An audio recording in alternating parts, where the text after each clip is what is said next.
English भी काफ़ी, English और इंग्लिश की चूँकि बेसिक्स ही हैं तो ये चीज़ें पूछी जाती हैं, फिर प्रपोजिशन पूछ लेता है। तो इस तरह 10 नंबर का वो एक पोर्शन तैयार करता है आपकी इंग्लिश चेक करने के लिए। उसके बाद मैथमेटिक्स मैंने बता दिया। फिर last but not the least आपका रह जाता है उर्दू। उर्दू में भी ऐसे है कि उसने 10 सवाल पूछने हैं। अब हमारी उर्दू की जो हिस्ट्री है 200-300 साल, वो लखनऊ वाली उर्दू, तो जितने भी प्री पार्टीशन और पोस्ट पार्टीशन के जितने भी पोइट्स हैं, राइटर्स हैं, नावल नगार हैं, ड्रामा नगार हैं, तो उन सारों की फेमस बुक्स कौन सी हैं, उनकी फेमस राइटिंग कौन सी हैं। बाज़ औक़ात कोई शेर दे देता है, बाज़ औक़ात किसी अदीब का नाम दे देता है, फिर राइटिंग दे देता है, या उसके लाइफ स्पैन से कोई क्वेश्चन उठा लेता है, वो कहाँ से बिलोंग करता है। तो इस तरह करके वो कोई 10 नंबर के उर्दू में से सेक्शन बनाता है।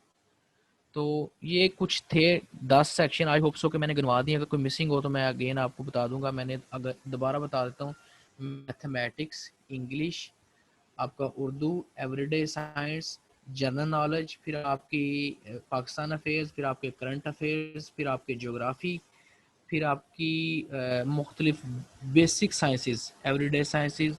फिर उसके बाद आ जाती हैं आपकी पर्सनैलिटीज़। पर्सनैलिटीज़ के रिलेटेड जाबर बिन हयान या इस तरह के जिन्होंने बड़े बड़े कारनामे, नोबेल प्राइज़ विनर सारे जो, तो इस तरह की सारी वो आपके 10 नंबर के सेक्शन 10-10 की बनाएगा, 10 सेक्शन। इसमें प्रोबेबली क्या होता है कि लोग रैंडम तैयारी करते हैं, रैंडम में पास्ट पेपर्स देखते हैं। पास्ट पेपर्स फेमस मार्केट में तकरीबन सेम ही हैं जो सारे मिल रहे हैं। जो एक बेसिक बुक है उसी बुक से आगे मुख्तलिफ बुक्स लोगों ने बनाई हुई हैं, मुख्तलिफ जो आथर्स हैं उन्होंने उसको छाप दिया है, बुक पब्लिशर ने। तो बेसिकली वो हैं पास्ट पेपर ही। अब पास्ट पेपर को रैंडमली तैयार करना काफ़ी टफ है, वो इस लिहाज से कि यहाँ तो आपको बेसिक ज्योग्राफी पता हो, वर्ल्ड का ईस्ट वेस्ट नॉर्थ साउथ किस साइड पे लगता है, तो फिर आप उसको कर सकते हैं। अगर नहीं तो फिर ऑप्शन बचती जाती है रट्टे की। तो रट्टा ऐसे है कि फिर अगर रट्टा इतना स्ट्रांग होना चाहिए कि आप 7-8 हज़ार MCQs तो आपको अच्छा आना चाहिए। अच्छा आने से मुराद ये है कि अगर आप एक क्वेश्चन पढ़ें तो आपको उसका आंसर एक ही अटेम्प्ट में डायरेक्ट आप सीधे पे जाएं। तो ऐसा होना थोड़ा मुश्किल है, बल्कि काफ़ी मुश्किल है।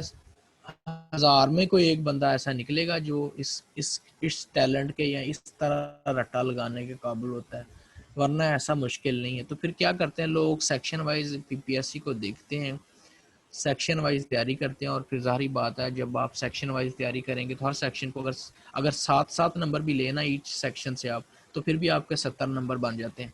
तो हर पोस्ट जो आती है PPSC की वो 70 नंबर से मेरिट उसका शुरू हो जाता है, जो टॉप पे भी जाए। और 70 से ऑनवर्ड, आजकल तो 70 से ऊपर ही जा रहा है, पहले ऐसे नहीं था, पहले 65 से शुरू हो जाता था, क्योंकि इसमें नेगेटिव मार्किंग 0.25 की होती है। तो इस वजह से जब आप 70 लगा के 30 ऊपर वाले लगाते हैं तो फिर आप काफ़ी नीचे, आप 70 पे फॉल नहीं करते, काफ़ी नीचे आ जाते हैं। तो इस तरह नेगेटिव मार्किंग से भी बचना होता है। उसका ऑप्शन ये है, तरीकाकार ये है कि अगर आपको आता है तो आप लगाएं, अगर नहीं आता तो फिर आप उसको छोड़ दें। उसमें भी ऑप्शन होती है कि अगर आपको 2 क्वेश्चन में 2 में डाउट लग रहा है तो फिर तो आप चांस ले सकते हैं। अगर आपने बिल्कुल ब्लाइंड तुक्का लगाना है तो उसकी तरफ नहीं जाना चाहिए, वो आपके मेरिट को डाउन कर देता है। तो ये थी आज की कुछ बेसिक सी बातें जो कि अगेन एंड अगेन शेयर होती रहती हैं। आप आज चलते हैं आपके आज बेसिक टॉपिक की तरफ।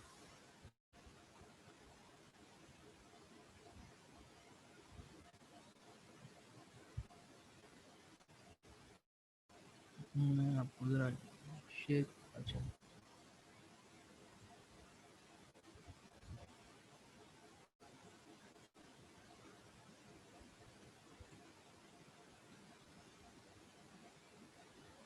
आपको मेरी स्क्रीन ये शेयर हो रही है मेरी?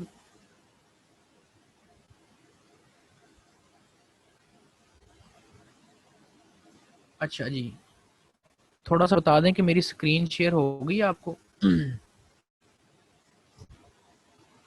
जी सर जी हो रही है। सर, हो गई है। अच्छा जी। अच्छा, आपको पहले बताया था कि हमने ईस्टर्न साइड, क्योंकि पाकिस्तान के जो हमसाया ममालिक है ना, मशरक़ में भारत है, मगरब में आपका अफ़गानिस्तान है, शुमाल में चाइना, जनूब में बहरा अरब, ये बचपन से हम पढ़ते आ रहे हैं। तो ये जो हमारे साथ लगने वाले कंट्रीज़ हैं, क्योंकि आजकल तो चाइना पूरी दुनिया में अपने प्रोजेक्ट लॉन्च कर रहा है। उसमें मैंने आपको बताया था कि उनके प्रोजेक्ट्स में उनका वन बेल्ट वन रोड मंसूबा है, उसको OVOR भी बोलते हैं, जो कि पूरी दुनिया पे जनाब उन्होंने अपने आप को मनवाने के लिए एक बहुत बड़ा टास्क किया है। तो उसके बाद ये हो गई चीज़ें। आज हमने चूंकि चाइना हमारी ऊपर वाली साइड पे है, नॉर्दर्न साइड पे, तो चाइना की ज्योग्राफी देखनी है। अक्सर इसकी ज्योग्राफी से क्वेश्चन पूछते हैं कि चाइना जनाब, चाइना का बॉर्डर किस साइड से हमारे साथ शेयर होता है। तो जब हम चाइना की इंडिविजुअलिटी देखेंगे तो उसके साथ हम देख लेंगे कि चाइना के साथ बॉर्डर कौन कौन से लगते हैं। अब जो बॉर्डर देखेंगे तो फिर इसकी फिजिकल ज्योग्राफी एक यहाँ पे है और एक मैंने आपको तस्वीर शेयर की है, उससे भी पता चल जाएगा। अब आपको अंडरस्टैंडिंग होगी क्योंकि प्रीवियस क्लासेस में मैंने ज्योग्राफी में काफ़ी कुछ चीज़ें क्लियर करवाई हैं कि ये ईस्ट वेस्ट नॉर्दर्न साइड पे हम लग रहे हैं। अगर पाकिस्तान की पोजीशन देखी जाए तो ये आपका पाकिस्तान वाली ये साइड है, ठीक है। यहाँ से मैंने आपको बताया था टिप्टन प्लेटो से इंडस रिवर निकलता है, वो वाली साइड है, ठीक है जी।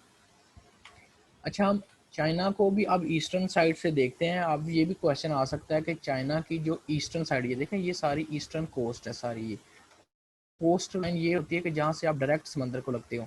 तो चाइना की सक्सेस का बहुत बड़ा राज ये भी है कि चाइना का बहुत ज़्यादा जो साइड है ना, ये वाली हमारी जैसे 1046 किलोमीटर कोस्टल लाइन है। यहाँ पे कराची के साथ बलूचिस्तान से शुरू होती है और ये कराची तक, कराची सिंध तक। तो इस तरह इनकी कोस्ट लाइन अगर आप देखें तो ये यहाँ से शुरू हो जाती है, ये वाली यहाँ सारी कोस्ट लाइन। और कोस्ट लाइन जो है इसमें क्या होता है, शिपिंग आप आसानी से कर सकते हैं। जब आप शिपिंग आसानी से कर सकें तो आपकी ट्रेडिंग बेहतर होती है, और उसके बाद जब आपकी ट्रेडिंग होगी तो आप पूरी दुनिया को ऊपर कंकर कर सकते हैं। अब यहाँ पे चाइना की ईस्टर्न साइड से अक्सर पूछ लिया जाता है कि country lies on eastern side of China. जब आप ज्योग्राफी देखते हैं तो ये बहुत सारी चीज़ें हैं, जैसे नॉर्थ कोरिया और साउथ कोरिया छोटे छोटे दो कंट्री हैं। अब ये चीज़ याद रखनी है, north Korea share borders with China but not south Korea. अब फिजिकल बॉर्डर ये तो चाइना के एक प्रोविंस के साथ लग रहा है, लेकिन साउथ कोरिया का नहीं लग रहा। पहले ये एक ही कंट्री था लेकिन बाद में ये अलहदा हो गई, ठीक है। इनका कोई टेरिटोरियल इशू हो गया और उसकी वजह से ये दोनों का अब ये बड़ा काफ़ी पसमानदा मुल्क है, लेकिन इसने अपना एटॉमिक बम बना लिया। इनका वो छोटा सा प्रेसिडेंट भी आपको बताया था। अब ये साउथ कोरिया ये प्रेजेंटली एशियन टाइगर है। इसकी आजकल काफ़ी ज़्यादा ये इंडस्ट्रियलाइजेशन में काफ़ी सक्सेस कर रहा है। उसकी बड़ा ह्यूमन राइट्स हो गए, लेबर राइट्स हो गए, इसकी करेंसी भी डे बाय डे इम्प्रूव हो रही है। तो ये काफ़ी ज़्यादा एशिया में जो आने वाला कंट्री, जो काफ़ी ज़्यादा छोटा सा कंट्री होने के बावजूद काफ़ी अच्छा। चाइना के 34 प्रोविंसेस हैं।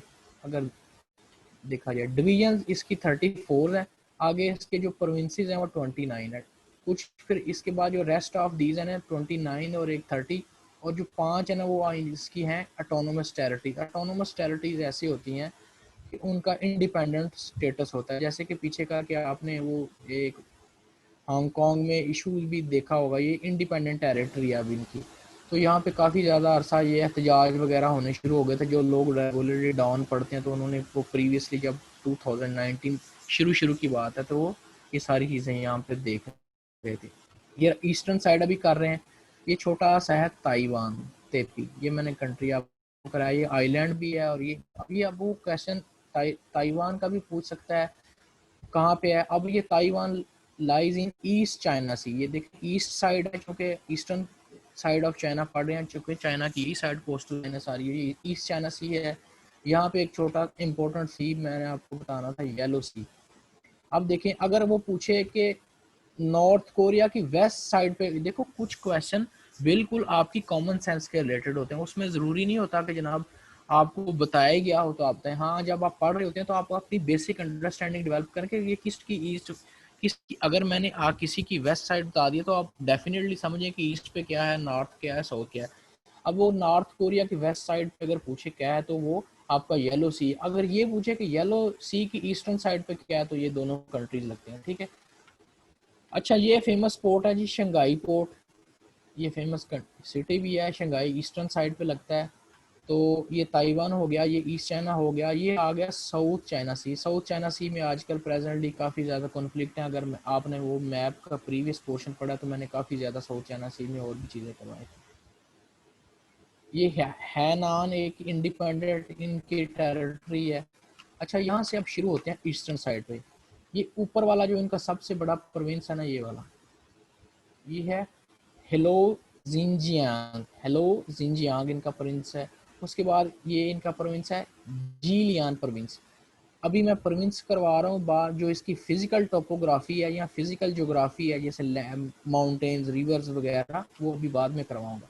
अभी हम चाइना की ईस्टर्न साइड करें। अब एक और चीज़ बता दूं, चाइना की ईस्टर्न साइड पे दुनिया ज़्यादा 80% पॉपुलेशन है, वेस्टर्न साइड पे या प्लेटूज हैं या माउंटेन्स हैं या डेजर्ट्स हैं। तो इनको अब मैं अभी बाद में करवाता हूँ, अभी ईस्टर्न साइड ही कर रहे हैं। अच्छा, उसके बाद हम नीचे आ रहे थे, ये आपका बीजिंग, चाइना बीजिंग। उसके बाद ये कुछ पोर्शन मैं बता देता हूँ आपको, ये इनर मंगोलिया का पोर्शन है, ये वाला इनर मंगोलिया। ये फिजिकली है भी चाइना के पास, लेकिन ये इसको इनर मंगोलिया कहते हैं, ये वाला, ये वाला ऊपर मंगोलिया कंट्री है ना, ये वाला, ये ऊपर वाला कंट्री मंगोलिया, ये वाला। तो मंगोलिया के ऊपर रशिया है, आपको मैं बताया था। तो ठीक है जी। अच्छा, उसके बाद ये आपका हो गया, येलो सी करवा दिया मैंने। ये हेबाई एक प्रोविंस है। उसके बाद शंकी, फिर शेंडोंग, फिर जियांगजू। अच्छा, जितने भी इनके ईस्टर्न पोर्ट्स हैं ना, ईस्टर्न प्रोविंस है, यहाँ से ही ज़्यादातर इनकी ट्रेडिंग होती है। यानी सेंट्रल चाइना से ट्रेडिंग वगैरह इंडस्ट्री जो है वो सारी इधर भेजती है, क्योंकि ज़्यादातर ये दुनिया में शिपिंग के ज़रिए सामान भेजते हैं। यही वजह है कि ये दुनिया को सस्ता तरीन सामान देते हैं और दुनिया के बहुत ज़्यादा कंपनीज को, कंट्रीज़ को फ्लॉप कर देते हैं। उसके बाद हेनान प्रोविंस है, फिर एन हुआई प्रिंस है। उसके बाद जी जियांग, ये बड़ा फेमस है, बहुत ज़्यादा पाकिस्तानी स्टूडेंट्स यहाँ पे जी जियांग में गए हुए हैं। यहाँ पे यूनिवर्सिटीज़ हैं, यहाँ पे इजीली एडमिशन भी मिल जाता है, स्कॉलरशिप। वो चाइना का CSC, चाइना स्कॉलरशिप काउंसिल, वो स्पेशली स्कॉलरशिप देती है काफ़ी दुनिया की कंट्री को। वो जी जियांग में ज़्यादा यूनिवर्सिटी है ईस्टर्न साइड पे। उसके बाद फ्यूजियान प्रोविंस है, फिर वो गुआंगजोंग, गुआंगजोंग, ये डोंग नहीं। हेलो, क्या हुआ, ये स्क्रीन शेयर होना बंद हो गई? कर जाती है सारी, चलो कोई नहीं। अच्छा, ये मैं आपको प्रिंट्स कुछ करवा दिए, कुछ जो रह गए इधर मैं जल्दी जल्दी उनके नाम ले लेता हूँ ताकि। अच्छा, उसके बाद हेनान आ गया, हेबाई प्रिंस आ गया, हुनान ये प्रिंस आ गया, गुआंगजी प्रोविंस आ गया ये इनका।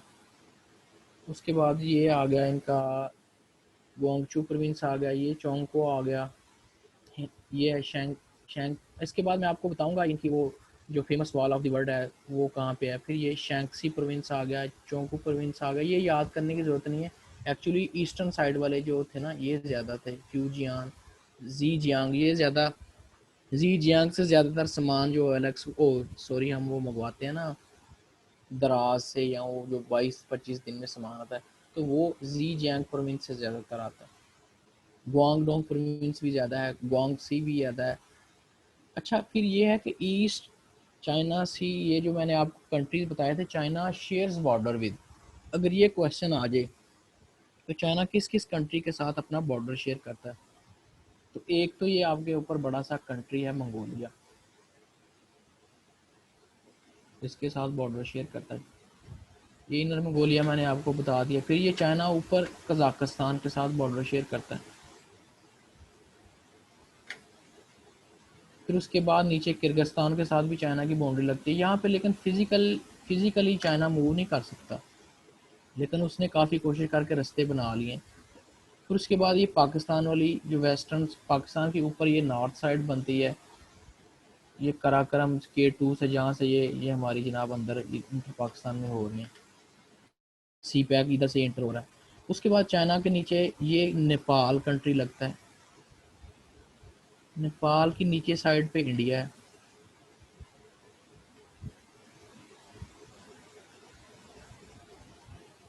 उसके बाद यहाँ पे ये भूटान के साथ बॉर्डर शेयर करता है चाइना।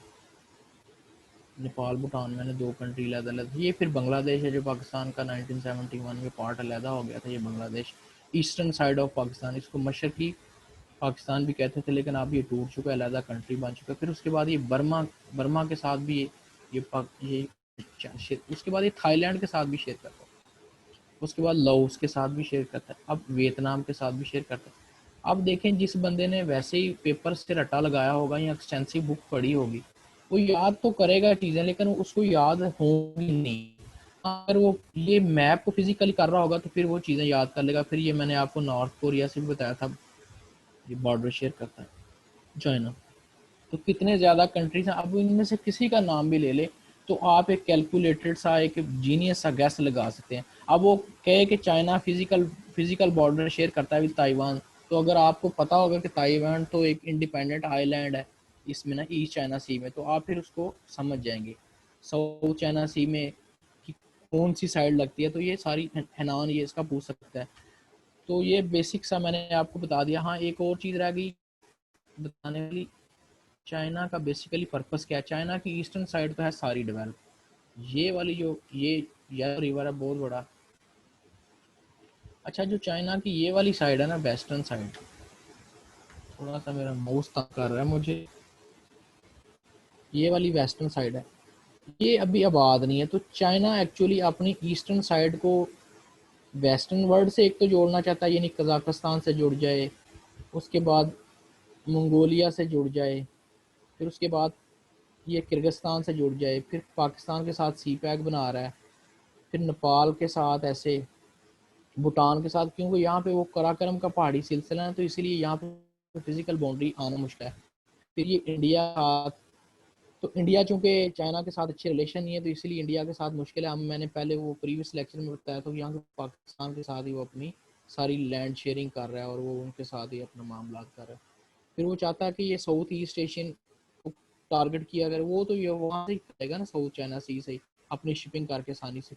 तो चाइना का प्लान है, एक तो हम अपनी वेस्टर्न कंट्री की वेस्टर्न साइड को बात करें और उस तरह जो वेस्टर्न वर्ल्ड है उसके साथ कनेक्ट हो, जिसमें यहाँ पे ऊपर सेंट्रल एशिया के कंट्रीज आते हैं, तुर्कमानिस्तान, उज्बेकिस्तान, कजाकिस्तान, ताजिकिस्तान, तो ये उनके साथ कनेक्ट करे, फिर आगे वो अफगानिस्तान के साथ, या इस तरह सारा वो वेस्टर्न वर्ल्ड से कनेक्शन चाहता है।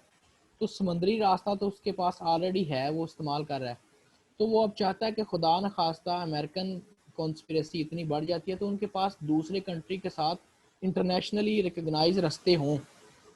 तो इस तरह वन बेल्ट वन रोड को जनाब, अब तो उसमें 120 कंट्रीज शामिल हो गए उस मंसूबे में। शुरू में 30-40 थे, फिर 60 हुए, अब 120 कंट्रीज इस पार्ट इसका हिस्सा है। तो ये चाइना की एक बेसिक सी चीज़ें थी। अब मैंने एक आपको चाइना का मैप शेयर किया था, उससे भी कुछ बेसिक चीज़ें हैं, वो भी मैं भी बता देता हूँ आपको।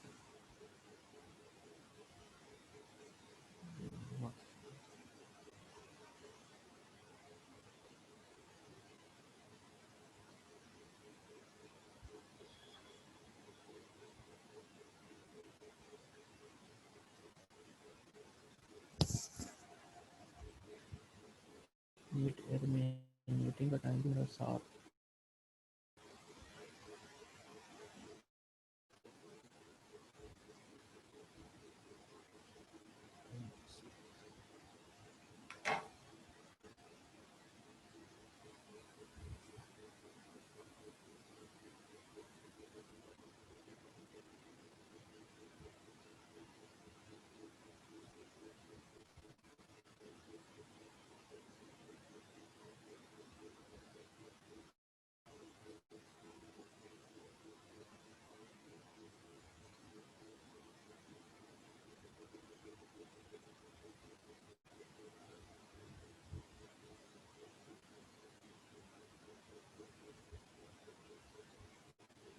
जस्ट अ मिनट प्लीज, थोड़े से इशू होते हैं सॉल्व कर। अच्छा, उसके बाद ये एक येलो सी बता दिया था आपको, उसके बाद बुहाई सी है, ये भी अक्सर वो पूछता है कि बुहाई सी क्या है। ये बीजिंग है आपका, ये आपका ईस्ट चाइना सी मैंने आपको बता दिया था, ये ताइवान आपको इंडिपेंडेंट बता दिया था, ये फिलिपाइंस है। वो मलेशिया, इंडोनेशिया जब मैंने आपको साउथ ईस्टर्न कंट्रीज कराए थे, तो ये फिलिपाइंस है नीचे। अब ये साउथ चाइना सी है, साउथ चाइना कॉन्फ्लिक्ट आजकल वो बड़ा इंटरनेशनली अगर आप देखें। अच्छा, उसके बाद ग्रेट वॉल ऑफ चाइना, अक्सर ये क्वेश्चन ये है great wall of the China, तो ये चाइना की ईस्टर्न साइड की, ये नहीं ईस्टर्न साइड से ऊपर की तरफ है, वेस्टर्न की तरफ, लेकिन ऊपर है चाइना के यहाँ तक।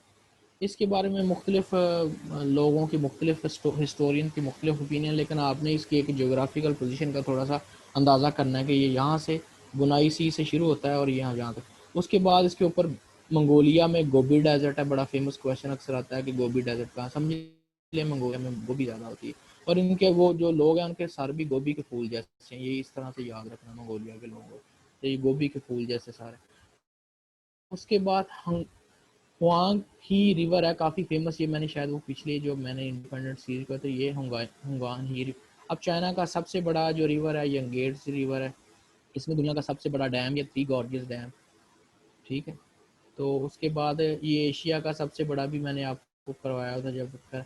उसके बाद जी जियांग रिवर है इनका, यहाँ से साउथ चाइना सी से निकलता है। अब रिवर देखना जितने भी हैं वो आगे सी में जाके गिर रहे हैं, तो रिवर्स हमेशा सी में ही गिरते हैं। उसका उसके बाद ये गल्फ ऑफ टोसीन है, ये वाली इधर वाली।